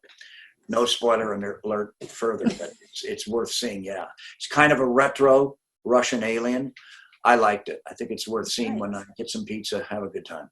If you haven't seen Umbrella Academy, that's fantastic. Well, I've heard. It's like on my list. It's so good. Okay. Well, Mr. Englund, thank you again so much. It is always a pleasure to talk to you. You're one of our living legends. You've taken, in my mind, you're on the level of Vincent Price of our modern legends, and I can't get Vincent back here too. Oh my God! Anyway, I got a great postcard of Vincent. Anyway, I love Vinny, and I can remember, getting stoned and going to see the Dr. Phibes movies. But I also, love Vincent Price ever since I saw Laura, the great Otto Preminger film, and he went out with such class, starring with Lillian Gish. Mm-hmm. Lillian Gish, there she is. Right there. Lillian Gish and Betty Davis in The Whales of August. Yes. A great little film, classy film to go out on. I had a dear friend, a roommate, who was Vincent Price's dresser when Vincent Price toured doing Oscar Wilde. Oh, yeah. And he told me that Vincent Price was a phenomenal collector of American art, and that after he passed away, much of that collection was taken over by Steve Martin, so now we know it's in good hands. Oh, wow. That's fantastic. Well, sir, thank you so much. I can't wait to hear what you're doing next when you're allowed to talk about it. And hopefully, I understand. But hopefully soon I'll get to see you in person, shake your hand, and buy you a cup of coffee. I think you guys, we're all going to get together in 2021. Yep. And we're all going to be, horny and happy and drinking in the hotel bars and looking at all the cool new stuff that all the illustrators and all the action figure creators have come up with during COVID, in their little studios. And I hope they're all busy, and get to talk to the fans again. It's going to be fun. Get it back on the road. Exactly. Thank you, sir, again. And you stay safe, and we'll see you next year. All right. Thank you. Bye-bye. Bye-bye. Thank you for watching our show. If you like what you see, please subscribe to our JoBlo Videos channel. Tell your friends who like this sort of content, and turn on the bell to receive notifications for all of our latest videos. We're an independent company, and we appreciate all of your support.